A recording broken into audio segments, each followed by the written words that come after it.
Good morning children, how are you children?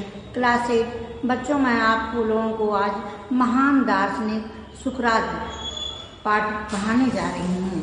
दार्शनिक means क्या होता है? दर्शन शास्त्र का ज्ञाता। दर्शन शास्त्र का ज्ञाता। प्रस्तुत पाठ यूनान में पैदा हुए सोक्रेटिस, जिन्हें सुकरात के नाम से जाना जाता है और जो विश्वविख्यात दार्शनिक हुए, उन्हीं के जीवन वृत्त पर आधारित है। आज हम लोग इस पाठ के माध्यम से महान दार्शनिक सुकरात के जीवन एवं उनके विचारों के विषय में जानकारी प्राप्त करेंगे। महान दार्शनिक सुकरात। यह तस्वीर यूनान के महान दार्शनिक सोक्रेटिस की है, जिसे हम सुकरात के नाम से जानते हैं। सोक्रेटिस को यह नाम अरबों ने दिया था। सुकरात का जन्म आज से लगभग ढाई साल पहले एथेन में हुआ था। एथेन यूनान का एक समृद्ध राज्य था। सुकरात के माता पिता बहुत गरीब थे। पिता मूर्ति बनाने का काम करते थे। बालक सुकरात भी पिता के काम में थोड़ी बहुत मदद करता रहता था। घर में जब भोजन के भी लाले थे, तब अच्छे कपड़ों और पढ़ने लिखने का तो सवाल ही नहीं उठता। परंतु सुकरात को बचपन में सीखने की और बहुत कुछ जानने की ललक थी। ललक माने इच्छा थी। वो चाहते थे कि हम बहुत कुछ जानें। संयोग की बात है, क्रीटो नामक एक धनी व्यक्ति ने बालक सुकरात के इस गुण को परख लिया, जांच लिया। उसने सुकरात की शिक्षा की समुचित व्यवस्था की। सोचा होगा कि पढ़ लिख कर कुछ ना कुछ कर ही लेगा। क्रीटो ने सोचा होगा, जब जाना कि ये बालक बड़ा होनहार और अच्छा है, सचमुच इसमें पढ़ने की और जिज्ञासा की ललक है, तो उसने सोचा होगा कि ये कुछ पढ़ लिख करके अगर कुछ हम व्यवस्था कर दें इसकी, तो ये पढ़ लिख कर कुछ ना कुछ बन जाएगा। जीवन में सहयोग का बड़ा महत्व है। कुछ सहयोग ऐसे होते हैं कि वे व्यक्ति का जीवन धारा को प्रसिद्धि के मार्ग की ओर मोड़ देते हैं। सुकरात का क्रीटो से मिलना भी ऐसा ही सुखद संयोग था। सचमुच शिक्षा से सुकरात की बुद्धि चमक उठी। वह हर बात को गहराई से सोचने लगा और हर चीज का अर्थ खोजने लगा। कहने का मतलब है, सुकरात का जब जन्म हुआ तो इनके माता पिता बहुत गरीब थे और पिताजी मूर्ति बनाने का काम करते थे। बालक सुकरात भी जब समय पाता था अपने घर के कामों से, तो पिता के साथ कुछ थोड़ा बहुत हाथ बटा लेता था। और जब पैसे का अभाव था तो पढ़ने लिखने की क्या बात थी। जिस तरह से आज शिक्षा का प्रचलन इतना अधिक है, पुराने समय में शिक्षा का अभाव था। एक बार क्रीटो नामक एक धनी व्यक्ति ने सुकरात के दिल दिमाग को और देखा कि सोचा कि यह बड़ा होनहार बालक है, इसमें सब कुछ जानने की ललक है। तो क्रीटो ने कुछ इनके लिए शिक्षा की समुचित व्यवस्था कर दी और सोचा कि अगर ये शिक्षा पा लेगा तो कुछ ना कुछ अवश्य बनेगा। वह हर बात की गहराई से सोचने लगा और हर चीज का अर्थ खोजने लगा। थोड़ा बड़ा होते ही वह विद्वानों से तर्क वितर्क करने लगा। जब ये कोई बात कहते तो सुकरात उनसे प्रश्न पर प्रश्न करते हुए बाल की खाल निकालने लगता। कहने का मतलब, अभी क्लास में अगर हम पढ़ाते हैं, हमसे कोई बच्चा पूछता है तो जिज्ञासा होती है बताने की और बच्चों की पूछने की। तब ये महसूस होता है कि जो कुछ हम पढ़ा रहे हैं बच्चों के समझ में आ रहा है। उन दिनों एथेन में ऐसे कथाचित विद्वानों की कमी ना थी, जो तरह तरह के विषयों की जानकारी का ढोंग करके आम लोगों पर अपनी विद्वता का सिक्का जमाने का प्रयत्न करते थे। सुकरात के प्रश्न उन्हें चुनौती लगते, वे निरुत्तर हो जाते और बौखला उठते। आम लोग, विशेषकर नवयुवक, इस बहस का आनंद उठाते और सुकरात के प्रति प्रशंसा से भर उठते। सच तो यह है कि सुकरात ने उन ढोंगी विद्वानों की कलाई खोल कर रख दी। वे सुकरात के प्रति ईर्ष्या से भर उठे। कहने का मतलब, जब सुकरात वहाँ विद्वानों के बीच में गया और सुकरात ने वो जो ढोंगी लोग थे, वो पाखंडी लोग थे, उनके कलई खोलने का मतलब है उनकी पोल खोल देना।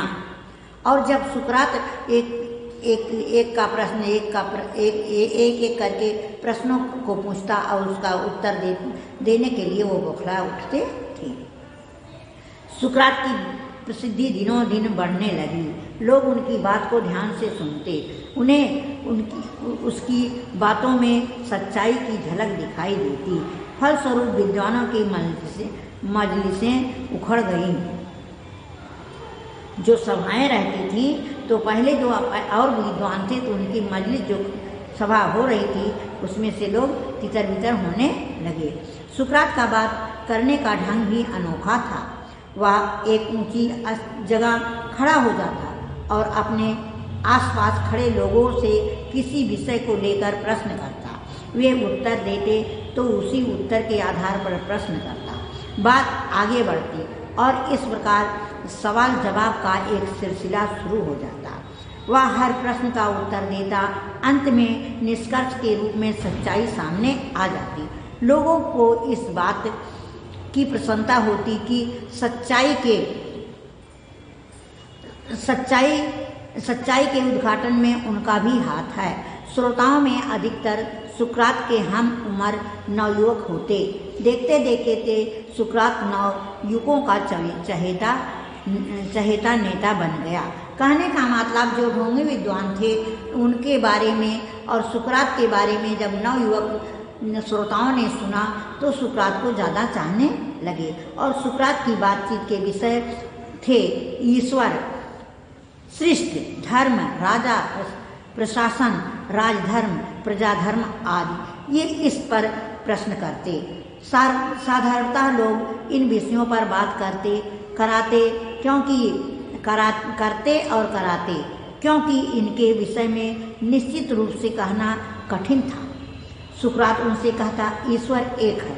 ईश्वर के स्थान पर नाना प्रकार के देवी देवताओं को पूजना न समझी है। इससे बुद्धि भ्रमित होती है। सच्चा धर्म है अपनी बुद्धि से काम लेना, अपने प्रति, परिवार के प्रति, समाज के प्रति, देश के प्रति कर्तव्य का पालन करना। देश व्यक्ति से बढ़कर है, राजा से भी बढ़कर है। हमारा पहला कर्तव्य है कि हम देशभक्त हों।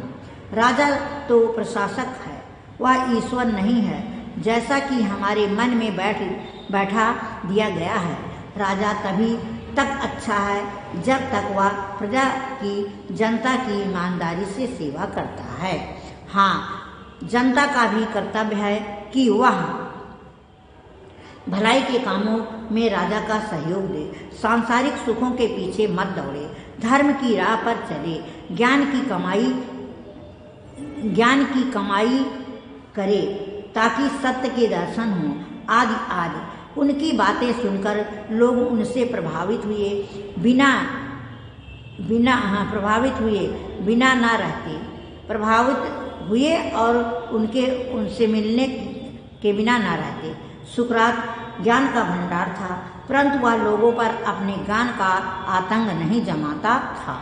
वह कहता था कि किसी बात को इसीलिए स्वीकार मत करो कि वह किसी बड़े आदमी की कही हुई है। तुम स्वयं उसके बारे में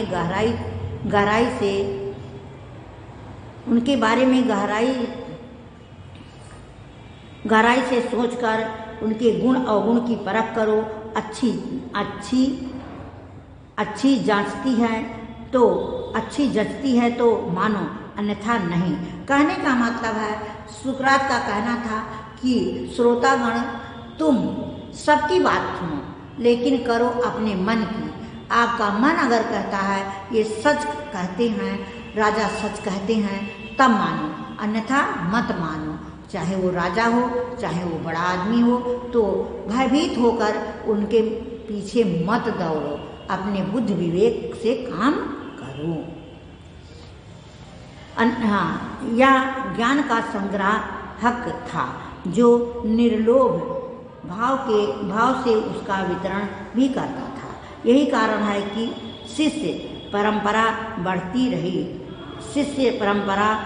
रही। उसके बाद उनके शिष्य प्लेटो, अफलातून ने, और प्लेटो के बाद उनके शिष्य अरिस्टो ने उनके विचारों को आगे बढ़ाया। सुकरात, अफलातून और अरिस्टो तीनों की गिनती विश्व के महान दार्शनिकों में होती है। समय अंतराल के बावजूद उनके विचार आज भी मान्य हैं। चिंतन की परंपरा को आगे बढ़ाने में विश्व इनका चिर ऋणी रहेगा।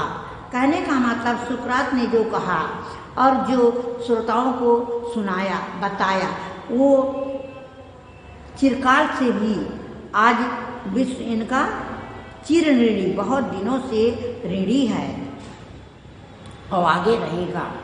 सुकरात आजीवन ज्ञान का उपासक रहा। वह ना धन के पीछे भागा, ना यश के। उसकी पत्नी बहुत क्रोधी स्वभाव की थी, परंतु उसने अपनी पत्नी को क्रोध भरी हरकतों को नितांत सहजता से लिया। संतोषी इतना था कि एक विदेशी राजा ने उसे लालच देकर अपने दरबार में बुलाना चाहा, परंतु उसने विनम्रतापूर्वक यह कहकर इनकार कर दिया कि मैं आपकी कृपा से ऋण का भार नहीं उठा सकता। मैं अपने देश में ही सुखी हूँ। 2 वक्त की रोटी मिल जाती है, झरने के पानी से प्यास बुझ जाती है, तन ढकने के लिए एक लबादा काफ़ी है। सच तो यह है कि उसे एथेन की जनता से असीम प्यार था। जीवन के प्रति उसके स्वास्थ्य दृष्टिकोण में धन की या यश की आकांक्षा का कहीं स्थान न था। वह सादा जीवन, उच्च विचार की उक्ति का जीता जागता नमूना था। कहने का मतलब मैं दूसरे देश में जाकर धन ना कमाऊं और मैं ऐसो आराम ना करूं। मैं सादा जीवन, उच्च विचार में अपना जीवन जीना चाहता हूं। मैं 2 वक्त की रोटी मिल जाती है और झरने के पानी से प्यास बुझ जाती है, तन ढकने के लिए एक लबादा ये काफ़ी है। ऐसा विचार करके सुकरात उस राजा के यहाँ नहीं गए और अपने देश में ही जीता जागता जीवन यापन किए। बच्चों, इतना मैं आज आपको पढ़ाऊंगी, उसके बाद कल पढ़ाऊंगी, क्योंकि चैप्टर बहुत लंबा है। अब आप पढ़ोगे, जानोगे सुकरात का असली नाम क्या था। सुकरात का असली नाम क्या था? सुकरात का प्रश्नोत्तर है। सुकरात का असली नाम था सोक्रेटीज। सुकरात की दृष्टि में सच्चा धर्म क्या था? सुकरात की दृष्टि में सच्चा धर्म है अपनी बुद्धि से काम लेना, अपने प्रति, परिवार के प्रति, समाज के प्रति और देश के प्रति कर्तव्य का पालन करना। प्रश्न नंबर 3 है, सुकरात के विचारों को किस किस ने आगे बढ़ाया? सुकरात के विचारों को उनके शिष्य प्लेटो, अफलातून और उनके बाद प्लेटो के शिष्य अरिस्टो ने आगे बढ़ाया। प्रश्न नंबर 4 है, सुकरात नवयुवक श्रोताओं से क्या चाहता था? सुकरात नवयुवक श्रोताओं से कहता था कि धर्म की राह पर चलो, ज्ञान की कमाई करो, ताकि सत्य के दर्शन हो सकें। अगला क्वेश्चन है, सुकरात के जीवन का अंत कैसे हुआ?